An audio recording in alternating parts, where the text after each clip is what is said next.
smile. Well, hello to the Smarten show on lamnetwork.tv, School Pods Canada Facebook page, and Smarten Up YouTube channel, and anywhere else that you would like to share us, please do.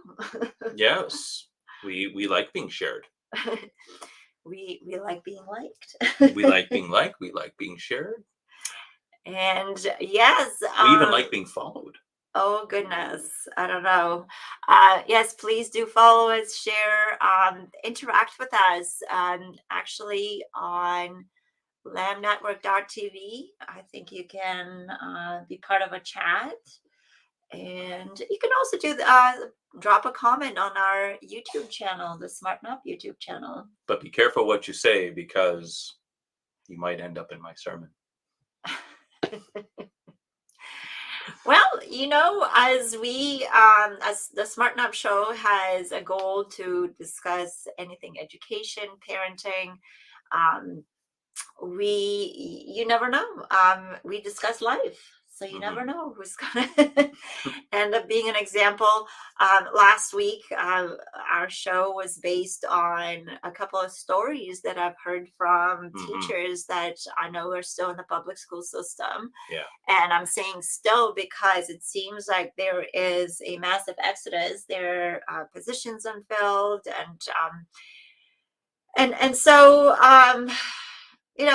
it was a bit of a heavy topic last time we discussed about how there's violence in the schools, there's violence in society, on the streets and everywhere. So I thought today we're going to reverse things a little bit, and we'll talk about how we train our children to be actually good members of society, how to conduct themselves in a way that is honorable, that is good. So, from manners, remember in the old days, they used to have finishing school. And it was an important thing. Yeah. Having manners, having social skills, being socially adaptable. Now, when I'm talking about socially adaptable, I'm not talking about conforming to society, but being able to function in society. And these are two different things. Just because we can function in society, understand how things are, doesn't mean that we have to conform to that. Well, and you look at Yeshua. I mean, he was in this world, but he was not of this world. And that's what our command is too, that we need to be able to maneuver. We need to be able to function. We need to be able to relate to people. But that doesn't mean that we participate in what the world does. We're supposed to be radically different. We're supposed to be shining light into darkness. Well, stand out in a good way. Yeah, well, and even the word holy, kadosh, in the Hebrew means to be separate from, or to be completely different. So, when we talk about God being holy, the world describes or interprets holy as being good, but that's not the definition. It is good. He is good by virtue of the fact that he is not part of the world system, which is evil, because we live in a fallen world. It's selfish. There's death in it. And that was never God's intent. So, God is separate and distinct from his creation and from the world system that we operate in. So when we are holy, it really means that we're set apart from the world and more conformed to God's ways, which are the perfect ways. So if you look at, let's take entertainment, for instance. If you go back to the 1950s, the post-war generation, and what kind of TV shows did you have? You had Leave It to Beaver, you had Father Knows Best, you had all of these shows that exhibited and promoted a solid nuclear family unity, for sure. And if you remember, just about every Leave It to Beaver episode, it was always about some moral lesson that the beaver had to learn, and Wally had to learn, and that father was the patriarch of the family. Yes. Mom was the homemaker, and it was very peaceful. And the problems that they had, they weren't really big problems. Now, if you look at entertainment today, for probably the past 30 some odd years or so, you look at how families are portrayed, and men are always portrayed as idiots. You have parents in general, I think, are portrayed as people who don't know any better, and children shouldn't listen to them and Well, just do their yeah, own thing. yeah, And fomenting rebellion. So when we talk about what is good or what is holy or things like that, it's separate from that system, and we need to go back to that which is biblically defined as good, because God is the one who structured these things and organized these things. So when we're teaching our children, and again we go back to what our the verse that is really the foundation for School Pods Canada and everything that we do is train up a child in the way he should go. Well, what way should he go? He should go in the way God says to go, and that when he is older, he will not depart from it. So we want to be fostering good values so that become a good corporate citizen, and you can be a light in a dark world. right. And what is defined as good has got nothing to do with social trends, norms, Mm-mm. and ideas. Um, Good is good no matter what. And I think we all have an intrinsic, called like a moral compass of Yeah. what is good and what is right. And and really, being holy is also doing the right thing no matter what, and so, but that also includes discernment. And so today we're going to talk a little bit more about really the social skills, and really, um, how to conduct ourselves. And I come from the perspective that that's something we have to teach our children, because a saying that really resonates in my mind is that, um, it's easier to train young children, I'm paraphrasing slightly, than fix broken adults. Mhm. It takes a lot more effort and energy, and it's harder to fix broken adults rather than build them up from the beginning in their life, with affirmations and really their proper guidance and discipline. And so that's why I personally spend my time, focused on the young people.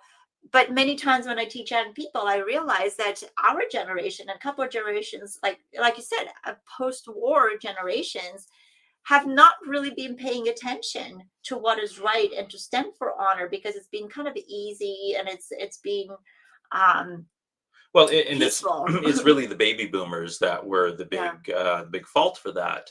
That back in the '60s, you had what Dr. Michael Lake calls the satanic revelry, which is sex, drugs, rock and roll. You had um, the raising up of the Beatles, and they were created by the Tavistock Institute. So the Beatles weren't just a band of or a group of young boys who got together and made it big. They were actually a social construct that was used by the powers that be in order to bring in primarily Eastern influences. And they started off with the shortcut and um, the good. They had suits and they were dressed They were nicely. presentable, and Yeah. then at about a couple of years after they started making it big, and you had the whole thing about Beatlemania and the girls swooning, and they did that with Elvis too. But that was all the CIA stuff. But then they started getting into, and it was the Sergeant Pepper's band, the Sergeant Pepper's Lonely Hearts Club band, that album that really kind of launched them into what the real purpose was, which was to bring in the drug culture. I was going to say, is when they started doing drugs and kind of promoting that culture is when things kind of started falling apart. And so again, it's a time when something was popular that wasn't right and it wasn't good. But what they did is they normalized sexual immorality and free sex. Well, that's what I'm saying. Like Woodstock. I different mean, trends throughout generations bring in different things that are acceptable and cool, and but it's always rebellion against the social mores, because we never glorify upright behavior in society. It's disdained. well, in the entertainment industry, because it is not serving God unless it's specifically a Christian artist. Then and you often teach, and I think I shared that with someone recently, and they were surprised, but they were like, it makes sense. You were saying that Satan was a worship He was the leader worship leader in in heaven. heaven. Yeah. And so when he fell, it's kind of like that music in like the music industry and everything here and on earth had his influence. Well, he is in the Bible. He's called the Prince of the Power of the Air, the airwaves. So Yeah. what do we have in the airwaves? Well, we have TV shows, we have music, we have social media. He controls all of that. Yeah. And so this world is in rebellion against the things of God, being controlled by God's arch enemy. And so everything that you see, we kind of look at Hollywood, that when the movie industry first started, that it started off as very wholesome and everything else. As a matter of fact, when Hollywood first got started and they started making motion picture movies, it was outright pornography. And they had to put in censors and they had to put in ratings in order to kind of claw that back, because society wasn't ready for that yet. Right. And that's the thing. If you have a moral society and then all of a sudden Right. you introduce something repulsive, their plan's not going to work, because Yeah. people are just going to turn it off and turn Right. away, because they still don't have the values that they're trying to promote. You can't convince someone to drink cyanide. Mhm. You have to mix it into Kool-Aid. Right. Exactly. Using the Jonestown Massacre example, that Satan can never come out with hardcore Satanism, which is the Satanic Bible says, "Do as thou wilt." That is the whole of the law. You have to mix it, and you have to start the boiling, the frog in the boiling water, that you're turning up the heat slowly, because if you put the heat up too high, the frog's going to jump out. But if you keep raising it slowly, the frog will boil to death and it won't even know it. Well, and this is why I kind of wanted to do this show, is because um, you have this media influence, societal influence. Yep. And things start to seem normal if you don't have reminders, either by reading your Bible or discussing it and gathering with people who want to do things the right way, who want to maintain a godly and a true morality, with that is not changing, but is eternal morality. And so I think it's important that we speak about these things, and we speak about, and I know when I personally was looking for a husband myself, um, I wanted someone who was considered old fashioned. How'd you get me then? Yeah, well, but when I say old fashioned, and you see, and that's mislabeling of things, because old fashioned has a negative connotation. What I really was looking for is for somebody who's a gentleman, for someone who's going to respect and value me. And this is why I'm thinking nowadays we're talking about like liberation, the whole gender liberation and not fitting stereotypes. Well, but we are built certain way. And so when you're looking for someone to commit to, you want someone to respect you and to respect the role that you're in, right? And so and having manners, I don't think has ever been a bad thing. No. Now, when I work with young people, when somebody has manners, they're considered as not cool. It's almost like cruel is cool. Like this is kind of a saying. Well, and I think that we need to insist that that is not. Well, and when you look at, they've done study after study about this too. You look at what girls are interested in when they're searching for a mate. Now, when they're talking about a boyfriend, what they want is the bad boy. The one with the leather jacket. Not that there's anything wrong with leather jackets. If the purpose is to rebel and have a good time, but not a long time, then that's what you're looking for. But if you're looking for something lasting, then you're starting to think. So in a boyfriend or a good time, they want the rebel. Yeah. They want the James Dean type, the rebel without a cause. Hating yourself. No, but I mean, he's the one that kind of personified that whole genre of things. And you look at the movie Grease from back in the 70s too, where I was going to say the greasers from the oh my goodness, what was the name of that? Okay. J.D. Salinger. No, it's not J.D. Salinger. But anyway, we are going to find... Oh, no, it was To Kill a Mockingbird. Yeah, wow.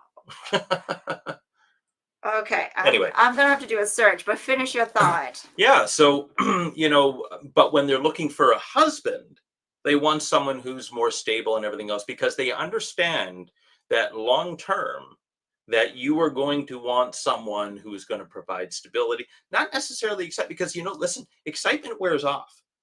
Let me tell you something about life. For those of you who may not be married or you're younger or something like that, life will provide you enough excitement externally where you do not need it internally. I look at my parents and when they got together, um, they divorced after 17 years of marriage, and one of the reasons was they had nothing in common. But the reason why my mother was attracted to my father because he was a good-looking guy and he was exciting. But what she found out is that there was no real there was no real synergy there. They weren't after the same things. And so the good times that they had when they were dating, that started to wear off real quick when life got real and they had to settle down and they had to become responsible and everything else and start raising kids. And then they find out that they really didn't have anything in common with each other. Oh, But Outsiders. Outsiders, yes. That was the book. It was Outsiders. And who was the author? Gosh, I have to look that now because the movies always come out here. Yeah. So anyway, I mean, our point is that there are certain values that are eternal, and whether they're fashionable or not, you want to make sure that you're getting someone who's S.E. Hinton. Hinton. Okay. Yes. So you want to make sure that you're training up a child. I mean, this is where all this stem from. That they've got good biblical values of what's right and proper, how to treat. What did Yeshua say? He said, "Do unto others as you would want done unto you." I mean, that's essentially how you treat people. The way you want to be treated, you treat others. And, I had a great example that I had this. We have to be careful what we accept as normal too. Well, I mean, if you're into some really strange and twisted things, then that doesn't apply to you. If you've got fetishes and things like that, and you like whips and chains, well, alrighty, okay, fine. Then that doesn't apply to you. You're not the example. But so I had this example where someone had a dispute with me. He got upset with me about something. And what he did is he went and complained to other people, got on the phone, he started gossiping. And so when I started talking to him, my question to him was, would you want someone to do that to you? Yeah. Would you want someone who got mad at you to go and call someone else and start complaining about them? And he said, no. I said, so why would you do that to me? Yeah. Do unto others as you would have done unto you. That is really the essence of law. What is the two greatest commandments? Yeshua said, love the Lord your God with all of your heart, soul, and might. Love your neighbor as yourself. And then Yeshua says, I give you a new commandment, love one another as I have loved you. Because you know what? A lot of people don't love themselves very well. They don't. They have actually a self-hatred, and so they don't treat themselves. And this goes back to the self-talk episode that we did a few weeks back. And if you haven't watched that one, you can go back and talk and watch it and see what we talked about. But he says, love one another as I have loved you. And how did he love us? He gave himself for us. He actually died for us. He was willing to lay down his life for us. And that is to the extent that we should love one another. So when we are talking about how to train up children, we have to instill those values in them so that they know how to treat other people. And that's the essence of it. So the reason why we do manners is because no one wants to be around a bore.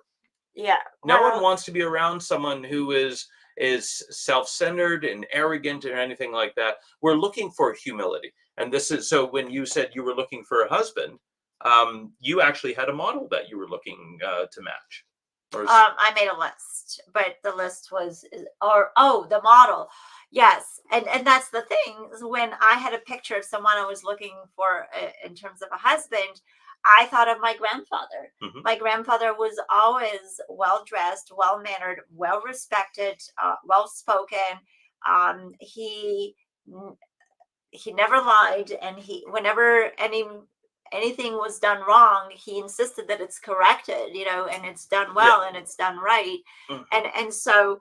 And how did he know? How do you know these things?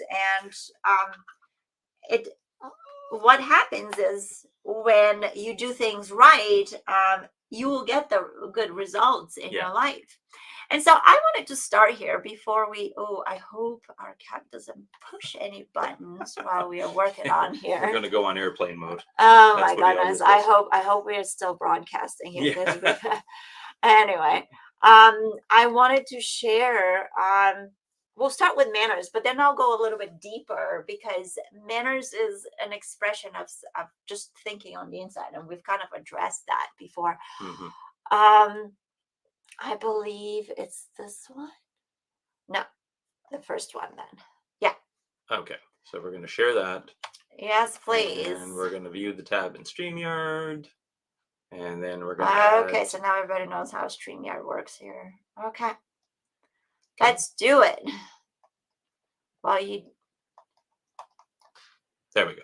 Oh, what is it looking so little? Can we make it bigger than that? There we go. This one. Can we do that? Okay. Alrighty. There we go. Okay, so, and I often speak to Darryl. I come from the perspective how children need to be trained, and then you can kind of translate into adults, what we as adults as well.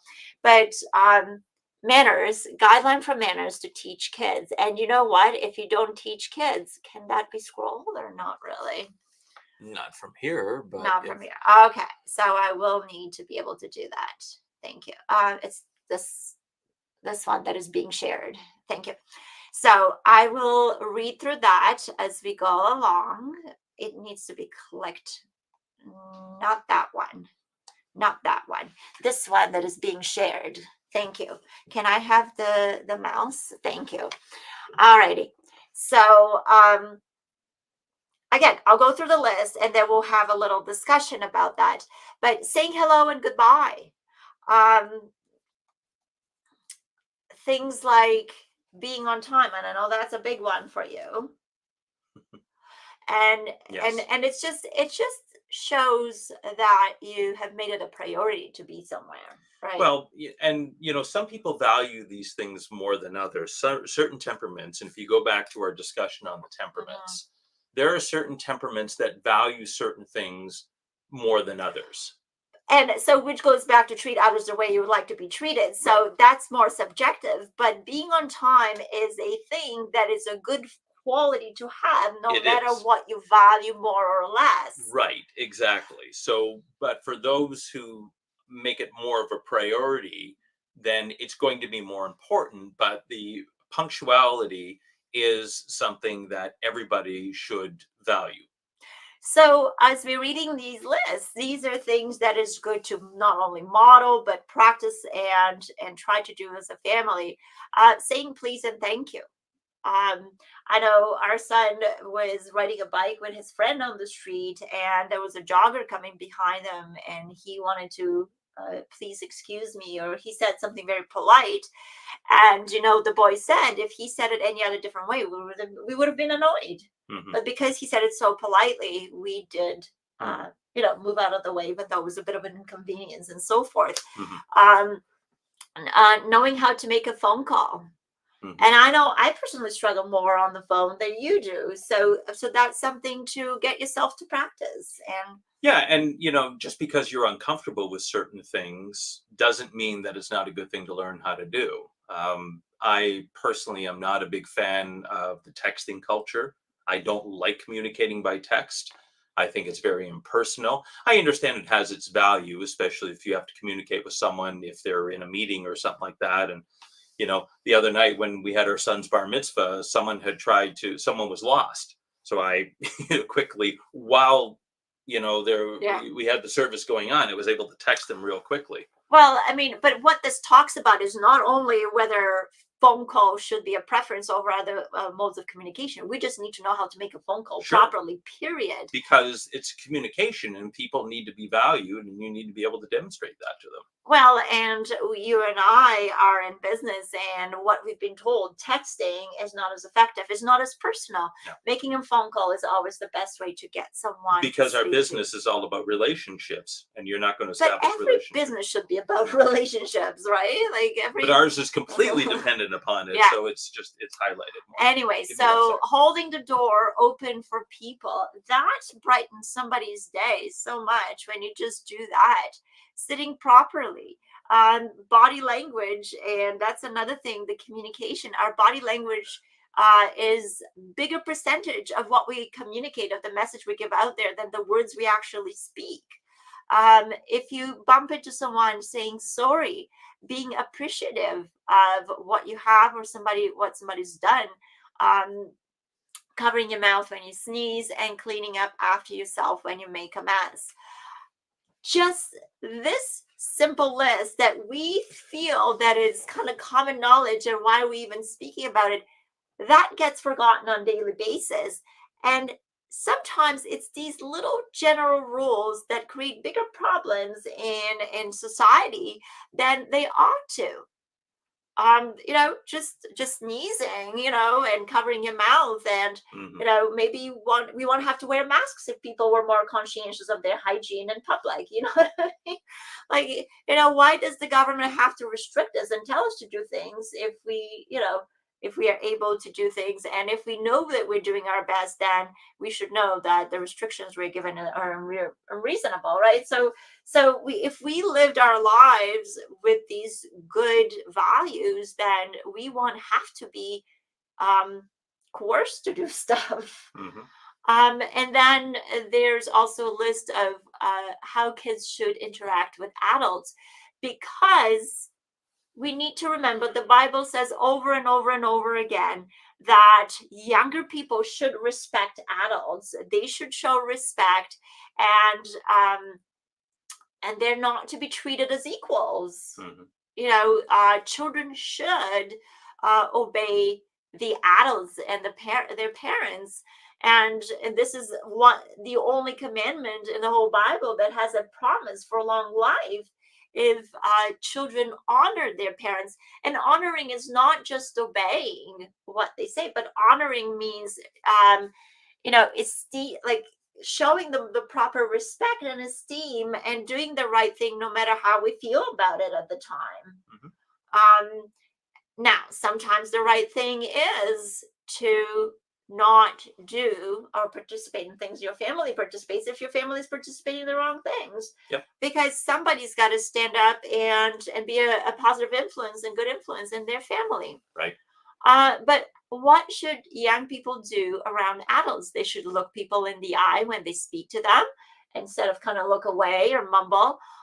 Wait for your turn. Don't interrupt the people who are speaking, or don't try to get ahead, especially if there's an elderly person who has tougher time moving than you as a young person. Hmm. um, Using respect when talking to adults. I have um, spoken to young people, and you know what, I never used to be this way, but the more I see disrespect in young people, the more I become strict about it, and I say, you know what, you'll answer yes ma'am and no ma'am, because you know what, that's at least respectful. And it really makes you stop and think how I'm responding if Hmm. if you're asked to respond a certain way. Don't make fun of anyone. um like I said, they're adults with disabilities. They're adults that, over time, you don't know what's going on in their life and why they're not able to do certain things. We should not look to make fun of people, but to understand. Don't interrupt. Give compliments. Find something positive. That interrupting thing is a big one. One of the um, skill sets that we've lost as a society is the ability to listen.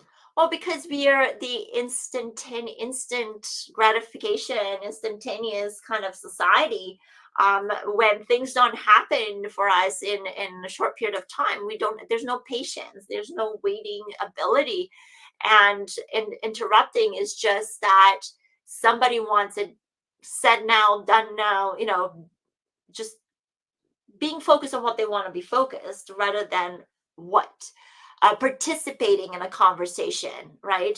So interruption is definitely due to screen time and social media and just instantaneous stuff where you Mhm. can chat with so many people. Saying excuse me to get attention, politely, excuse me, pardon me, and anything. Use kind words, and no foul language. Again, if we had just these like couple of charts as something that schools or public places adhere to and insist on, we'll be so much better in the public spaces. Things, interactions will go much better. And then we follows at the dinner table. And why is there a bigger section? Can we scroll to the dinner table section? Why is there such a bigger section? Because um, psychologists say over and over again that um, really relationships are built at the dinner table. Mhm. Families that eat together stay together. I mean, these are not just cliches that are being said. Yeah. They're actually, Mhm. I need StreamYard. These are actually things that are true and they're statistically backed up. Mhm. So at the dinner table, wash your hands before food. I mean, cleanliness is next to godliness. If the priest had to go and serve God and had to be completely cleansed, there is an importance. It's not only keeping germs away, but showing respect to the people you're getting together with by cleansing yourself. Taking the time to be pleasant and clean to be around. Exactly. um, Placing a napkin on your lap. I mean, we don't even, we have the paper napkins nowadays. But you know what? I really suggest that you, as families, would have a formal dinner once in a while so that the children can handle utensils and really know how to do that. Chewing with mouth closed, that's another big one for you. But Or nobody enjoys that, really. no, no one wants to see what you're eating. Yeah, And second of all, and this is a real pet peeve of mine, I don't understand why so many people do it. When they're on the phone with you, they'll be eating something. right. They Well, will be chewing while they're talking to you. it's a rush life, and I know the reasoning behind it, but at the same time, we do need to remember our manners, and so yeah, there are good reasons sometimes you can't eat and you have to make that phone call, but at the same time, Then go uh hungry for a few minutes, for yeah, Pete's like sakes. yeah, we need to kind of sometimes do things so that we could be more pleasant to be around and to give off better And you know impression. what? If someone happens to call me and I'm in the middle of a meal Then and ask, please, excuse me, I need to finish chewing something or or whatever. no, what I do is if I'm in a hurry, then while I'm chewing something, I mute the phone. Well, okay. So things could be done this way. Don't slurp. And I know, so I'm talking about these things, but this is North American culture because I Yeah. know we've eaten in Chinese, authentic Chinese restaurants, and slurping is actually, Yossi learns all these little facts about different cultures. Yeah. The slurping is actually a sign that you're really enjoying your meal and it compliments. So be aware of social conventions and where you are, but I'm Yeah. talking North America here. Yeah, So exactly. wipe your mouth with your napkin. Again, it is distracting if your face is Yeah. dirty. Um, Lean over your plates because if you don't, then you're going to have to some cleaning up to do after you're done eating. Hmm. Use the right utensils, learn to set the table appropriately, say please and thank you. And that's the basics, somebody will look at that as like, I know all these things. Well, good, because what happens is we forget these things. So Hmm. I can stop sharing that right now. Stop screen. Okay. All righty. Um, but and you see, if somebody would listen to this, would say, well, this is an old fashioned way. Nothing wrong with it. Nothing. No, old fashioned is good. Yeah. So in order for our children to be really able to function in society, they need to learn those basic manners. And what, just like I just spoke about, that is practiced at the dinner table. That is practiced in our daily lives, right? Hmm. So this is where we start because you have to remember that when you teach your children those basics and practice them yourself, you create adults that have manners, and there'll or be, lack thereof. well, if you don't practice this, you will create adults with no manners. If you do practice it, then you create adults with manners. I mean, it's our choice as parents what kind of adults we create for the next generation Exactly. under our influence. Being a parent is a very responsible job. Because you're constantly on duty, and everything that you're doing, you're modeling. Everything that you are doing, you are being an example. And you know very well that children will pay much more attention to what you do than what you say. Yeah, And if you're not living out what you're preaching, they're going to sniff it out in a moment, and you're going to have lost all credibility. yeah. Because So, yeah. people do not like a hypocrite. Well, that's the thing, we don't want to be the type of examples where, like, do as I say, not as I do. Well, and this is our entire political class now, that they create separate rules for themselves. So while we're, getting charged for carbon taxes that just went up yesterday, politicians are flying all over here, there, and everywhere at private jets and things like that, using way more carbon than they're accusing us of doing. Well, even during the COVID lockdowns, how many We're at political restaurants figures with were caught? masks and Well, no, not just being in restaurants with no mask, having parties yeah, and attending parties exactly. and having social events while everybody was locked up. I mean, this reminds me of George Orwell's Animal Farm. All animals are equal, except some animals are more equal than others. Yep. And so, again, if we are not a person who is minding their manners and their conduct in social settings, then we will be a negative influence around us. We will create that. And so I wanted to go now into another.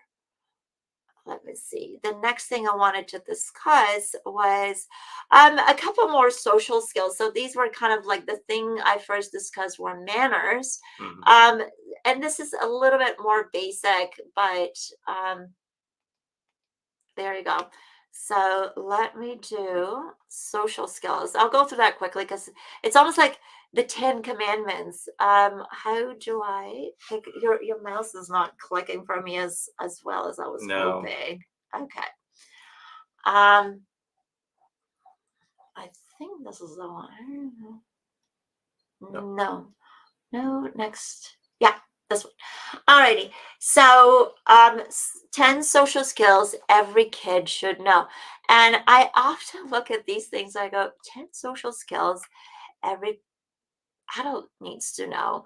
Because you know what? Nobody. Okay. Oh, there we go. Yeah. So here we are. 10 social skills every kid should know. And that starts with introducing yourself. We need to, as a society, show interest. It has a blue thing. What is presented? Yeah. Show interest in others and show that we actually care about others. And I've been ranting a lot about the fact that we are such an individualistic society. Well, actually, being interested in other people is the foundation of more a community-based society. Like just a simple step like that.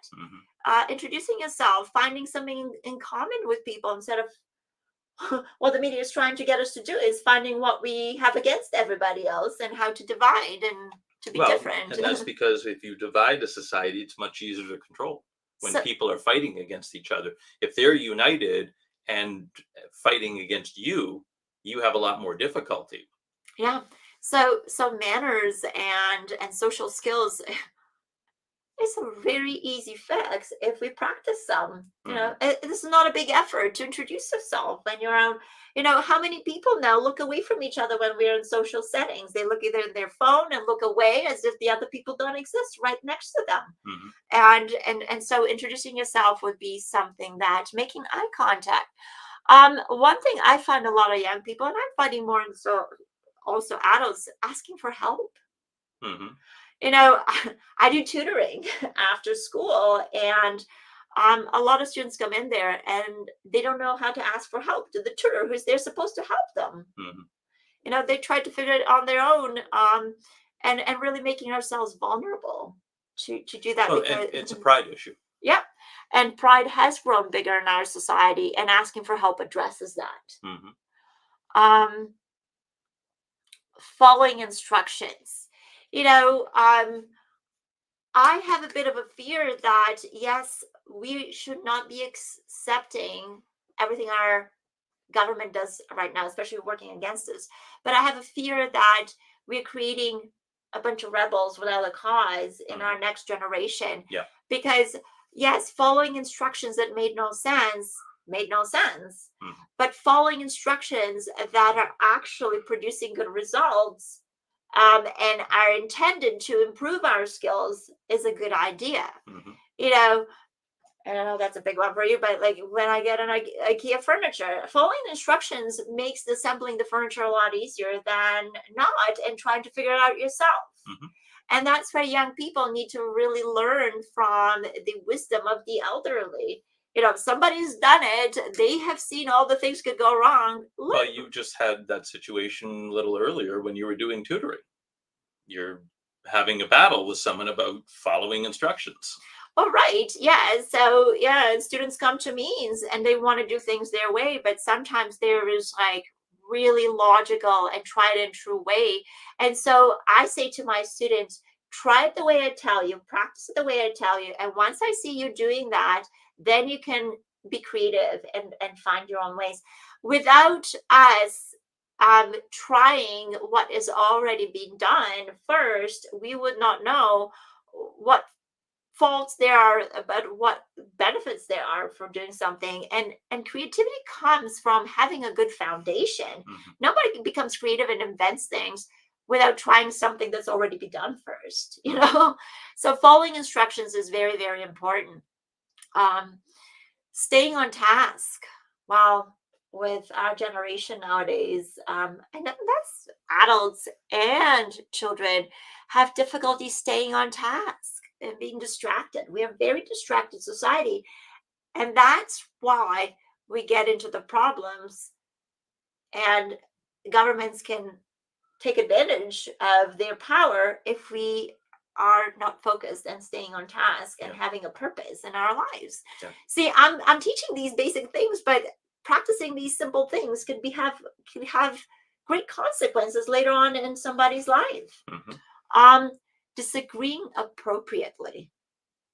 That is a big one. Just look at the rants on social media and look how appropriate it is. There's cussing, there's putting people down, there's just completely like flaring of emotions. Um we need to practice that, and we need to learn that when we're calm. We can agree to disagree, and we Yeah. can still be in fellowship with each other. I remember I had this dialogue going with this one guy on, a certain website, and there was commenting going back and forth, and he said something.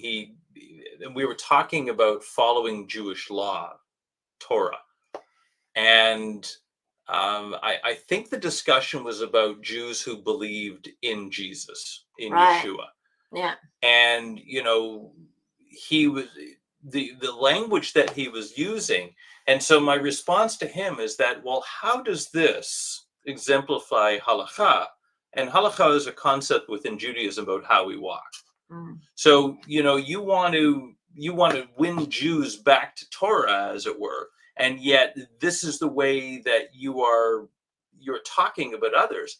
And apparently, what I said really got to him, because he says, "Okay, then," and there was no rebuttal. There was Yeah. no. Apparently, I kind of, it was a gotcha moment, that he realized that because he got so wound up about this subject. He lost the right way. Yeah. So And listen, that's where Satan gets us all the time. absolutely. We can disagree with each other about things, but we still don't have to break fellowship over it. We can work through it. And going back to this guy that I was talking to, who got upset at me about something and went off and started running me down with everybody else. It was like, you can come to me and you can tell me that you're upset. Yeah, and then he confronted you about something. You said, you know what, I made a mistake. I'll fix it. And so it's just so much. So disagreeing appropriately, it goes back to treating others the way we want to be treated. Um, There's no civil looking for answer and resolution rather than looking to fight. there's no civil discourse anymore in society, and the government has been masterful in breaking that down, and we've fallen for it. We've bought into it. You've Yeah. got racism now, blacks against whites and everything else. You know what? Those are all social constructs because everybody's the same. And listen, racism's been around since, the get-go. But they've been using that to divide us instead of saying that, we're not going to participate in that because you're the problem, not us. Right. And so we have one common enemy, and that's Satan, and we need to remember that. And every those who serve time, him. well, and those who serve him. And so every time we lose track of that and fight against one another, we are working against ourselves. All right, I need to scroll that to the next. Okay. Accepting no for an answer. Those of us who follow God know that many times from God the answer is no. And again, when I was praying for a husband, when I was kind of making decisions in my life, I said I would pray to God, God, this is what I want. This is what my heart. And the Bible does promise that God will grant us the desires of our hearts. But then I had a caveat. But if there is a desire that I have that doesn't align with your will, God, then change that. And God does that. He's faithful to that. Well, the command is, if you delight yourself in the Lord, he will grant you the desires of your heart. So first of all, you have to delight in the Lord. And what does delighting in the Lord mean? It means accepting what God says is right for our own lives. Right. Well, I just wanted to kind of let in because I know where you're going with that, but I was a new believer at the time, so I didn't know, I hadn't read the whole Bible at that point, but I knew in my heart I wanted to serve God. Yeah. And so where was that? I just asked God to guide me where I'm at. I certainly opened my Bible and started reading what God wants, and I was excited to learn more. Yeah. But until then, the next one is showing appreciation. Mm-hmm. I think in our society, we have forgotten what it's like to appreciate what we have, the little things, because we have so many things, which is changing. Our economy is changing. Our political situation is changing. But, often pastors in sermon illustrations say, what if you tomorrow got the things that you were thankful for today? The things you stopped and thank God for. Only got the things that you were thankful for. If you only got, not getting anything else but the things you're thankful for, how much would you have? Yeah. And so showing appreciation and practicing gratitude is a big thing now. It really is good for your mental health because we tend to see the positives and not the negatives in our lives. Yes, everybody has lack, but everybody has also many good things. And when you start focusing on the good things that you have, there's no room to be focusing on the bad things. If you're focused on positivity all the time, you that's what you'll get. You get what you give, kind of thing. But if you're so focused on positivity, there's no room for negativity. If you're so focused on gratitude, you have no room in your mind for grumbling. There's no room for coveting, because coveting is a sin, desiring that which doesn't belong to you. So an attitude of gratitude, and people pay lip service to this, but you know what? That really takes a lot of effort. Yeah. Yeah. I remember years ago when we were going through a tough time, and I remember reading scripture like to be thankful and praise the Lord for all things. And rejoice in the Lord in all things. And I said to God, I have a hard time appreciating right now the situation I'm in. Yeah. But I have to tell you that throughout the years, God has shown me that tough situation brings on something better on the other end. And so appreciation is really better than grumbling while you're going through that process. Well, and if we're praising God not for the situation, we don't rejoice in our circumstances.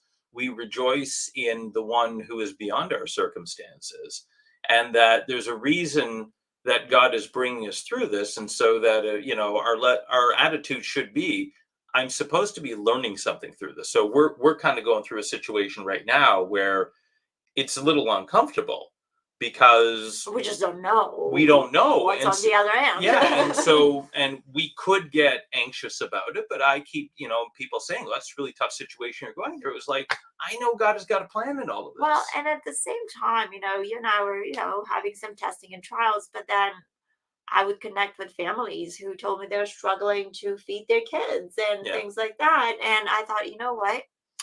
I need to be more thankful because it could be different. It could be.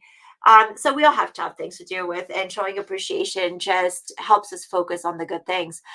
Making an apology. Oh boy. And again, that comes back to pride. That comes back to really seeking to do things well and right with the people you're in a relationship. Yeah. And it's a difficult thing. We have a joke in our house. The three most difficult things to say is, I'm sorry, please forgive me, Worcestershire sauce. and Worcestershire sauce. So anyway, so that's just, think about that when you think about making an apology. Yes, it's difficult to say Worcestershire sauce if you want to, and make an apology. And then controlling emotions. It's emotional intelligence, and I think that's another thing we can spend a whole show talking about, is how not to fall for the schemes of the enemy, who's really works through our emotions to turn on one another. And when we're into our emotions, we're out of control, and when we are out of control, then we do things wrong. And accepting consequences or criticism. There is natural consequences to everything. You can stop sharing that if you like. There is natural consequences, and again, just seeing what is God teaching us, and seeing the lesson and the benefit and the growth we can experience in that situation, rather than, I don't want to go through this. And we say a lot, I don't want it, right? Yeah. Well, no, we don't. Right. So those were the things that I wanted to discuss today.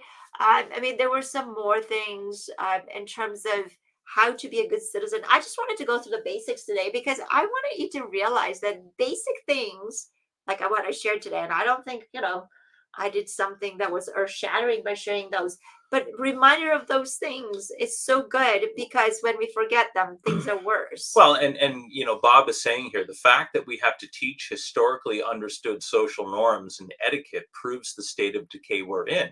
Everybody should know these things. These are the things that we should know from the beginning of school. We're supposed to be taught these things at school. And yet, what do we have now? Last week, we were talking about this one kid that bopped the teacher on the head as he was walking out the door to give her a concussion. Well, the day before, he had thrown an orange at her, and she reported to the office. Nothing was done. The next day, it got worse. Like your friend mechanic was saying years ago. The hole never gets smaller. So if there's a problem, if we don't address it, or we let it, we hope it's going to fix itself. No, it won't. It takes a lot of effort to exercise our social skills, manners, and to be in control of ourselves. And those types of things go counter to our nature. See, I tell people all the time, you never have to teach a child to be selfish. They know those things automatically. The first or second word most children ever learn is the word no. And that you don't have to teach them selfishness. They learn that all by themselves, because that's their nature. That is the fallen nature that we have. And those who deny original sin are deluding themselves, because every single person comes into this world selfish, self-absorbed, and it is our job to beat that out of them through discipline, training. Now, when you say beat, it doesn't need to be physical beating necessarily, but it's just to train it out of them. Training is important. Well, discipline comes from the same root word as disciple, and that is to train up, is to be a student. And so when we say beat it out of them, it means pushing on ourselves with the right behavior so that the wrong behavior gets squeezed out. Look at the example of the olive. How do we get olive oil, which is, a staple, certainly in the Middle East? We use it all the time as well for ourselves. Yeah. But the way that you get olive oil is the olive has to be crushed.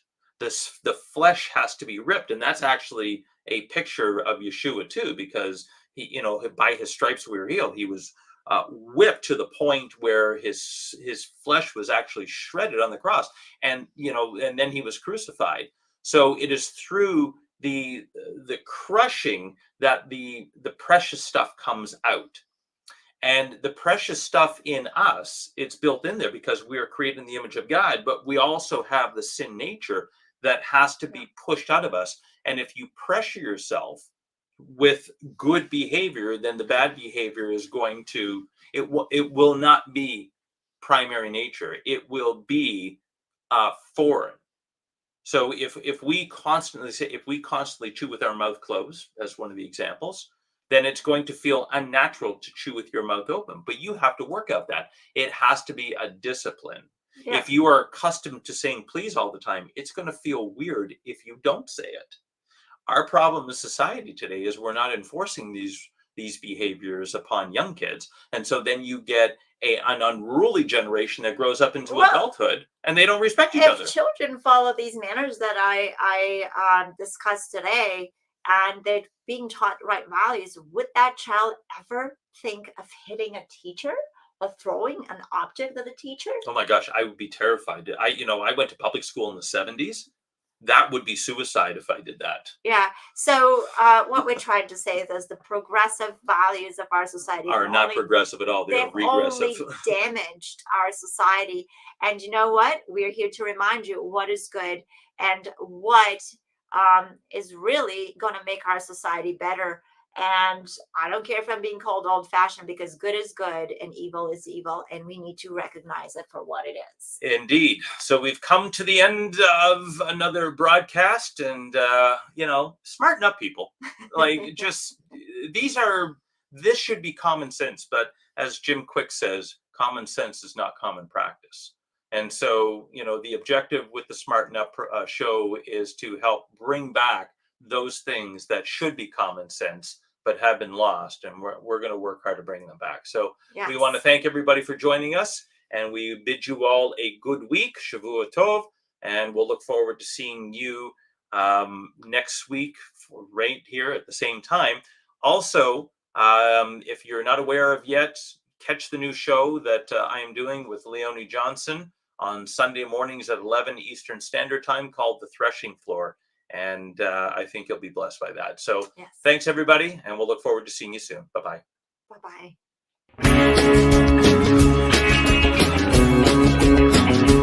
We are richly blessed to bring you what we believe is the fullest, most diverse, yet up-to-date progressive teachings, discussion, and prayer programming you can find anywhere on this planet.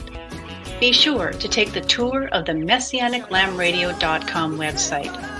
I'm Susan Hoogie, thanking you for joining us on the Messianic Lamb Video Network.